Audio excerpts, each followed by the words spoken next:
is not about Jubilee, is not about Wiper, is not about ANC. KANU, it cut across all parties that are like-minded, that are moving together towards what is going to be read here. I don't want to preempt what is in this statement, but I want to give my brother here, Senator of Kakamega, maybe to say one or two words before we call the people who are going to read the statement. Thank you. Just to emphasize, in our introductory remarks, basically this is a statement on the reprehensible conduct of the Deputy President, and you must admit with all honesty that of late the Deputy President has conducted himself in a manner in which borders on disrespect to the presidency. He has treated state agencies and constitutional bodies with absolute disregard and disrespect. It is for this purpose and this reason that we feel as responsible leaders, it is important to put the record straight regarding the conduct of the Deputy President. We must note that this is a bipartisan statement because we have members of Parliament from Jubilee, ODM, ANC, Wiper, and like-minded leaders, and KANU, Ford Kenya, independent candidates who are congregated here for the purposes of this statement. It is also important to emphasize that it is a bicameral statement because we have members from both houses, we have members from the National Assembly, and members from the Senate. We will also emphasize that we have members from all the regions of Kenya. So it is not a political party statement. This is the position of the leaders of Kenya, and therefore it is my humble time to introduce the two honorable members who will read the statement. That is Honorable Gladwell Cheriot, woman representative of Baringo County, and the valedictory part of the statement will be read by Honorable Mbui Robert, who is the Deputy Minority Leader in the National Assembly and also Member of Parliament, Kathiani constituency. Welcome, Honorable Gladwell Cheriot. Very good.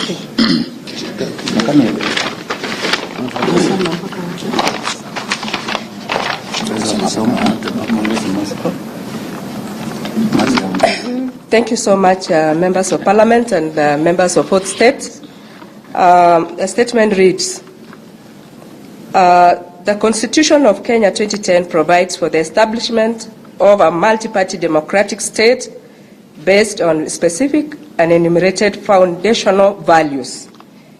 Under the said Constitution, the Deputy President does not undertake a separate and distinct nomination process in presidential elections. He is, therefore, the principal assistant of the President as an integral appendage of the presidency, who must operate under restricted and limited terms and conditions within the general authority of the President. The Deputy President must loyally assist the President in promoting the unity of the nation, and the occupier of the office must respect, uphold, safeguard the Constitution. Above all, as a state officer, the Deputy President must be at the forefront in complying with the responsibilities of leadership as spelled out in Chapter 6 of the Constitution on leadership and integrity. The Deputy President has declared war against established state institutions, some of them which are creatures of the Constitution, just like his high office. The police, that is, which includes the DCI, the Office of the Director of Public Prosecution, are constitutional bodies.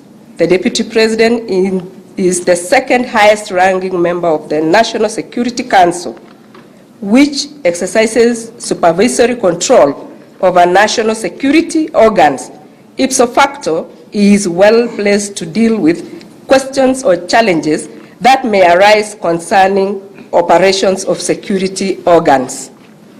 The Deputy President should therefore be the last person to complain against government institutions in funerals, roadside pronouncements with a loud megaphone that can only undermine the authority and mandate of government institutions and may well constitute an offense against public order. The Deputy President has questioned the capacity and mandate of the investigatory and prosecutorial organs of the state. These persistent attacks have targeted numerous public officers, including the CS Matiang'i, the PS Karanja Kibicho, the DCI George Kinoti, the public prosecutor Nurdin Haji, who serve at the core of the public service functions and operations. He has claimed that the system has been mobilized to bring him down and persistently alleged that his life is in danger. In recent attacks, he has not spared the head of state either, with a crude and sinister reference to the purported existence of a deep state. These attacks have now peaked with the creation of a team directly loyal to the Deputy President within the ruling party, with the objective of eroding the prestige and honor of the President of the Republic of Kenya and the leader of his party, and to fight the government from within. This is unacceptable and ultimately renders the government dysfunctional and divided, as opposed to BBI that we want.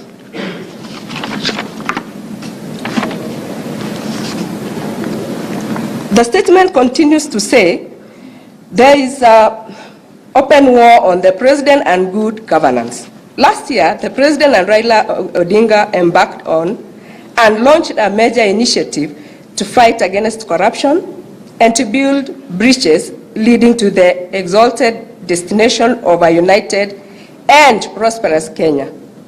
The Deputy President has questioned the formulation and implementation of these noble objectives. Despite national and international acclaim and approval of the Building Bridges initiative, the Deputy President has openly fought against it.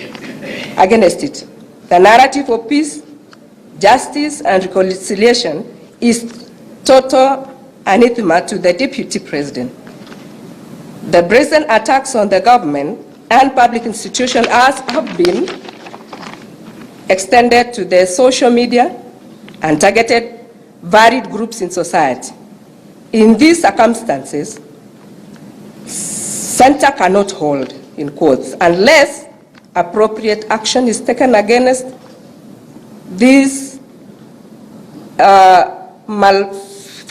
malfeasances against democracy, the rule of law, accountability, and good governance. The President has appealed to state officers and the nation as a whole that the country should not be subjected to early campaigns for the 2022 general election, but the Deputy President has bluntly disobeyed his principle, and in this regard, in our view, this constitutes gross misconduct and an act of insubordination. Thank you. Next reader. Yeah, thank you. The message continues, and I start off with the issues of integrity. The authority and respect of the government has been subverted by the integrity issues facing the Deputy President. In fact, the question of the rectitude and forthrightness of the Deputy President has always clouded the character of the Deputy President right from the beginning, as his public record has constantly been fraught with concerns and controversies about his ethical probity, ranging from the grabbing of public and private land to participation in fraudulent deals. The list is endless, but let us mention just a few.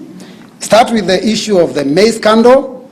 The second one is the issue of land grabbing, including the KCAA land, on which he has developed the Western Hotel. Remember, he also attempted to grab the land of Langata Primary next to it for parking for his hotel. The displacement of private citizens in Rift Valley.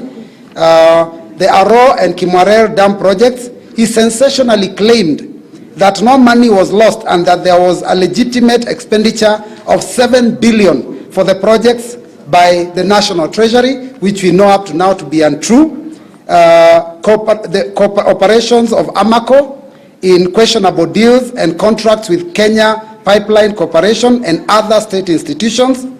Manipulation of planning, budgeting and procurement procedures and the irregular securing of payments for his personal benefit and thereby acting in constant abuse of office, contrary to the law of the land. History of fraud, acquisition of unexplained wealth and unjust enrichment, arms deals and association with the underworld. The launching of ghost projects. The Public Accounts Committee has openly accused Ruto of launching ghost projects. He purportedly commissioned the Lower Nzoia irrigation project without the involvement of parent ministries and claimed credit for it. He does not launch the projects as an appropriate and official undertaking.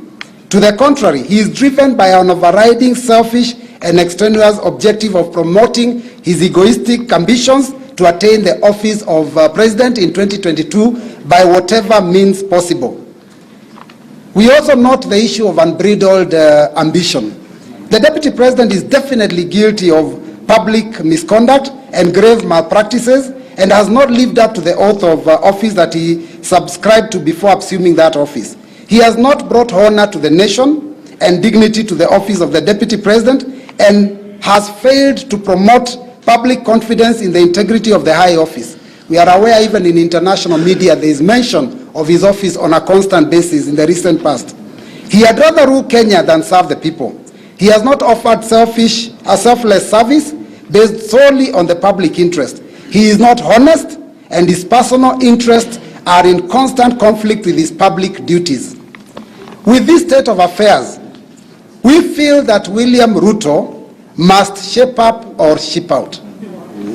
He needs time and undivided attention to pursue the only thing and ambition that makes sense to him and meaning in his life, which is to dream and campaign for his 2022 presidential presidential election. So I think that is our position as of now. Thank you very much. So I will, Honorable members. Yeah, I will call upon one or two members, starting with Honorable Savula, MP Lugari, just to make his remarks. A few comments. Thank you so much. I would like to state as follows. The 2010 Constitution gives procedure under which power can be transferred. And the instruments of power were transferred to one person, that is President Uhuru Kenyatta. The instrument of power of a nation are not co-shared between the president and deputy. There is no co-president in this country. Ruto must respect the institution of presidency, respect the holder of the office, or ship out. We want a cohesive country. We don't want to drive this country like Somali, like Rwanda, like Sudan. Thank you so much. Yeah, lastly, I will call upon Honorable Kanini Kega. Asanti, nitasema kwa Kiswahili niseme kwamba sisi wote tumekuja hapa ambao ni viongozi katika ngazi zote za bunge, katika bunge la seneti na bunge la kitaifa, na pia viongozi kutoka vyama vya mbalimbali zote ambazo tuko katika taifa hili.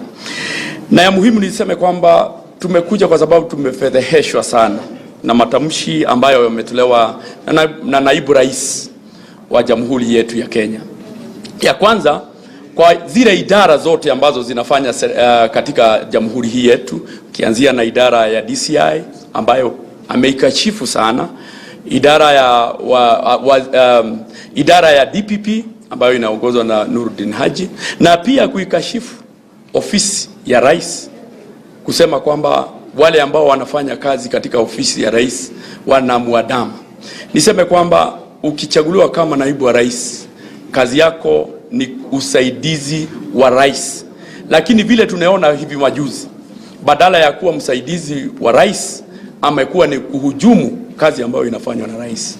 Na sisi kama viongozi lazima tuseme, kwa sababu wakati unachukua kiapo ama unakula kiapo ya kusaidia rais, lakini vile tumeona matamshi yake, mienendo yake, wale ambao wanahusika na yeye, marafiki wake wa karibu, hawajakuwa na mienendo sawa sawa. Na ndivyo tunamwambia, kama hataki kufanya kazi na rais, kama hataki kufanya kazi kwa kiapo kile alichokula, ni vizuri kama mtu ambaye anaheshimu sheria, kama hutaki kufanya kazi na yule ambaye mumekula kiapo pamoja, basi ile kitu rahisi ni kukaa kando.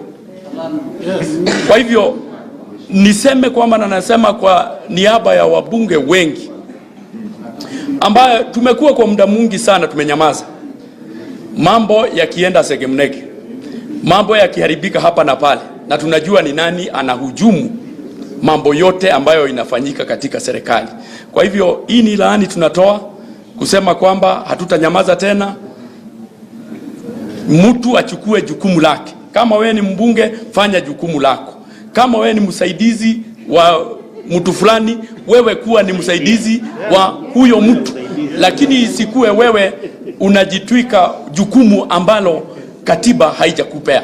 Kwa hivyo sisi tumebakia miaka miwili kwenda uchaguzi, na ni vizuri tuseme kwamba wakati huu Wakenya wanangojea wafanyiwe kazi, na hatuwezi kuwa na siasa kila kuchao, kutoka Jumamosi mpaka Jumamosi ile ingine, kutoka asubuhi mpaka usiku.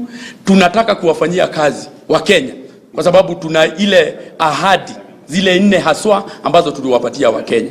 Kwa hivyo ni vizuri wale ambao wanajijua, wale ambao hawafanyi kazi ni siasa peke yake, wajue kwamba wakati wao umekwisha. Asante. Thank you. No questions. We are not filling any questions. Thank you. The statement is clear.